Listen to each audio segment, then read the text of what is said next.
All right, everyone. Welcome to the Sprint 132 review. Let's get started. Next slide, please. All right, today we'll have the intro by Dennis, actually me. Carol will follow up with the community updates, Harpreet on the UI, Adam with providers, Jovi on platform, and wrapping up Mike Shriver on QE. Next slide, please. We have no stats today, so we're just going to jump right over to Carol. All right, thanks, Jason. That was a short intro. We have a short update too as well. So Managed IQ VLcek 3 has been released. It was actually released 2 weeks ago, but I didn't update the previous sprint slides in time. So it's available and check it out. The blog post is there. That's all. Thank you. And next slide, please.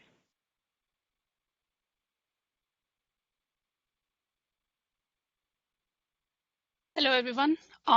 So for the UI, total of 46 PRs were merged across UI and API repos. That includes 8 enhancements, 11 bug fixes, 10 refactorings, and 5 technical debt PRs. For bug fixes, when performing certain actions, did not redirect it back to the parent screen that they originally came from. So this issue was fixed along with some refactoring in the area that calculates previous URL. On the workers settings screen, Vim worker settings was removed. MIQ Vim worker was removed from core repo some time ago. When viewing the VMs and templates tree for a provider, display of switches was removed from the tree. There were some issues with the overt provider returning external distributed virtual switch objects that was causing issues in the UI. To eliminate confusion, we removed disabled domains from the automate entry point selections tree. Those were not selectable in the tree anyway, so it was causing some confusions there. An issue was fixed in toolbars to allow editing of selected group from list of groups in Configuration Explorer. And the next 2 bug fixes were related to advanced search in Services Explorer when adding and saving a new search expression in advanced search model. After save button was pressed, model did not reload the expression in the editor. And another issue was fixed to load all the expected fields in advanced search model in Services Explorer. A bug was fixed in API to have create of cloud provider to go through RBAC similar to infra providers. And finally, a login screen in Service UI was fixed to display other types of error messages that I have a screenshot for. So next slide, please.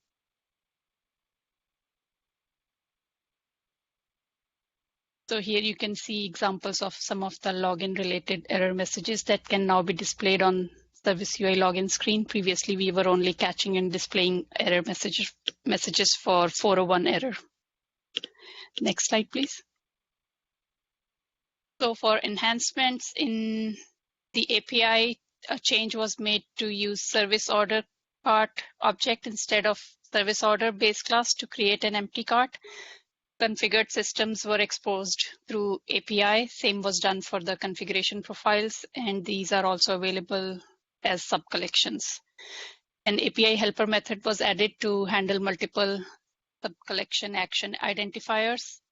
And in Ops UI, Configuration Management Explorer was changed to show all configuration providers, profiles, and configured systems instead of just 4-man objects. And for the next item, I have a screenshot for. So next slide, please.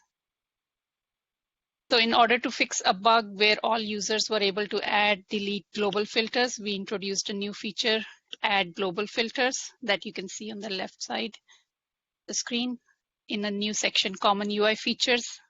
So in future, we can use this area to add more features that are allowed on the multiple screens throughout the UI. So with this new product feature, admins now can control which user should be allowed to add global filters. If a user has access to this feature, they should be able to see the global search checkbox that you can see on the screen on the right, as well as the delete button when editing an expression. So now, without this feature, the user won't have the checkbox or the delete button. And normally a user can only have access to add the filter for that they themselves can see. But with the feature, a user can add a filter that's a global filter that others can see as well. And that's all I have for the UI. Next slide, please. All right, so for providers this sprint, Brandon added a validation that ensures that all eXT management systems have a zone. Since this is something that really should happen all the time, we actually added a good validation on that on the model, and we found a bunch of places in specs that were not setting zones for the EMS, so that was a nice cleanup there. Let's see, Keenan continued his work on metrics capture. So the base manager metrics capture class can now be instantiated with multiple targets, which is going to allow us to group, for example, multiple VMs and multiple hosts together in a single metrics capture so that we can collect metrics more efficiently and faster. Dan went through and removed a lot of invalid partials from tests in the providers. There were actually more providers than that, but I got tired of adding all the PRs there. So he had like 8 or 9 PRs to fix up a bunch of invalid specs from a number of providers. So that was a really nice cleanup that'll allow us to get to a more recent version of our spec there. On the Amazon side, we fixed a bug in the provision clone task check where we were calling status on an instance that was just created, but if that call happened too quickly, it actually failed with a different exception than we were expecting, and it caused the whole provision to fail. So a community user fixed this, which is really nice. So he's checking to see if the instance exists before calling status on it. For Ansible Tower, we removed some invalid or unused settings for graph refresh. A lot of providers only do graph refresh now, so we're able to clean up a bunch of settings there. We also make sure that the child managers are disabled if the provider is created in the maintenance zone. Previously, we were only making sure that the child managers had the same zone as their provider. But if the provider is in the maintenance zone already, there's a validation on the eXT management system that was failing, saying that it had to be disabled. So now we also disable the child manager if the zone is in the maintenance zone. Next slide, please.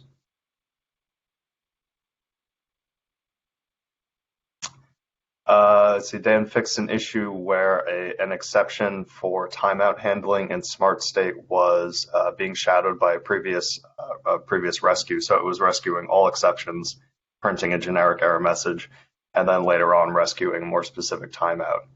And the way that it was ordered, it wasn't actually catching the timeout correctly because the previous handler was catching all of them. So that fixed a nice bug in Smart State on the Azure side. And Foreman, so we added support for graph refresh for the 2 managers on the Foreman provider, the configuration manager and the provisioning manager. Neither of these manager types had any graph refresh support before, so we had to add all the inventory collections in core as well for this. And then we removed the old refresh completely. So the Foreman provider is on graph refresh completely, and it was the second to last one which didn't have graph refresh yet. Google, we fixed a bug where refresh would fail if cloud networks didn't have a subnet, which if you look at the API, it shouldn't be possible, but it happened. A community user reported a bug for this, and so we fixed that up for him. The OpenStack guys fixed an issue where if the event monitor restarted, it wasn't parsing the since value, so it would tell OpenStack, hey, I want to look for events since this point in time. That was not being parsed correctly, and so it was actually getting way more events than it needed, which was impacting performance. We also added graph refresh for the OpenStack undercloud, which is its infra manager, and that was the last provider which did not have graph refresh. So we now have complete coverage of graph refresh on all providers. And spoiler, next sprint, OpenStack infra classic refresh is removed, so we can start cleaning up the old refresh from core starting next sprint. Next slide. Over was pretty busy, so they had the concept of external networks, which are networks which aren't really bound to hosts, or but essentially all hosts have access to these networks. We thought they were actually at the top level, but it turns out on the rev side, they're actually a child object of the data center. So what we did was we added them with with relationships and ancestry so that the external networks are actual children of the data center folder. And that allowed us to support collecting these and exposing them for reconfigure. So when you go and reconfigure a VM, you can now see all of the external networks for a VM in that data center. Before it was failing because you could pick an external network on a VM with an external network in a different data center. So with that bug fixed up, we were able to then add support for reconfiguring VM networks on the Rev provider. This is something that's been there for the VMware provider for a while, so it was nice to get Rev up to parity on that. Let's see, you could also allow external networks to be selected. So you could select VM networks, and 477 and 478 allowed you to select the external networks. Roberto also added support for disk resize during VM reconfigure, also something that's been there for VMware for a little bit. You could add and remove disks, and now you can extend the size of the disk as well. On the VMware provider, David fixed a bug where the remote console was failing on an older vCenter. So on vCenter 6.0, they added a new enumeration property that we were using, and if you tried to pass that to a 5.5 vCenter, it would blow up because it didn't know what that type was. So now we're checking the version of vCenter before passing that property down. And that's it for providers. Over to Jovi. Thanks, Adam. That was pretty extensive, pretty good sprint. In the platform space, there were 31 PRs merged. The notable ones are as follows. Jared M. from IBM added the ability to schedule a daily count of managed VMs. This will aid the implementation of license management. Peter McGowan contributed enhancement, adding a new set of VM control policies. Brandon contributed a couple of MIQ product feature enhancements, one which adds permissions for configuration policies, and another to add API configured system product features. And although this is technically a refactoring for this sprint, I feel it's worth mentioning because it has not been mentioned in a past sprint review. A few weeks ago, Alberto added support for OpenID Connect OAuth 2 authentication via the API. You can either use a token or basic user password authentication. In this sprint, I refactored this enhancement from being implemented directly in the API to be implemented in the ManageIQ core authentication space. For noteworthy bug fixes, Peter McGowan fixed an embedded Ansible notification message. Nick C fixed a bug where the image user and group ownership was not set correctly when built with the Open Container Initiative's Builda tool. And Nick C fixed a couple of other bugs to avoid the intermittent failure of EVM service failing to start. And lastly, for bugs, Bennett White updated our Docker file for Git auth. Next slide, please. Someone move, there we go, thank you. The highlights of the build-related enhancements and updates. Satoe made a few enhancements. She made a change to pull all packages from EPEL and our other repos already defined, which will allow us to avoid using the Fedora Playground repo. She made various other changes to update our appliance to be CentOS 8 based. She made a change to ensure the latest UBI 8 images are used for the build, and to move from AppStream to Node.js 12. And she removed libsh2 since CentOS 8 no longer contains it. And she addressed a couple of other gem-related cleanup issues. Nick C contributed a couple of enhancements to the ManageIQ pods area. One to change the Postgres image tab from latest to 10, and one to align the package list with the appliance build. And Jason updated the master code name to Kasparov, and he updated the tags to latest Jansen. And on the continuous integration front, Nick L. and Brandon contributed multiple improvements to our MIQ bot. And that's it for the platform space. Next slide, please, and on to Mike. And hopefully everybody can hear me. We can. Yes? Excellent. Great. It may drop at any point, so I will speak quickly. We definitely have some reduced contributions this sprint, as you can see in the number of PRs per label there. We just generally have fewer active contributors on the project at the moment. We've got some test cleanup from Gaurav, fixing our service orchestration tests as well. We're also in the middle of reassigning tests to different contributors, so you'll see PRs and integration tests changing the assignees in our test metadata.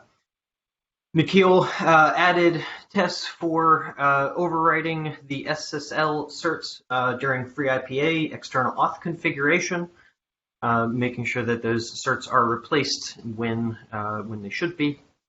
Tassos has cleaned up the test modules for Paginator and Configure VMDB and started uncollecting defunct tests, parameterizations we didn't need anymore, and has assigned test cases. He also automated test cases for the replication tab for the global appliance and a test case for the HTTPD roles. Tassos has been diving in deep on automating some of those replication test cases that for a long time were manual. So thanks for that effort, Tassos. And PJ has updated the snapshot test module to use the create VM fixture, which we've been pushing all contributors to start using, and has automated the template comparison. He continues to work on automating those snapshot tests and the comparisons there. And that's it for QE. Thanks, everybody. All right, thanks everyone. The Sprint 133 review will be on April 1st. Happy April Fool's Day. Are there any other questions? I didn't see any in chat. No. All right, with that, thanks everyone. We'll see you next time. Thanks, everyone. Thanks.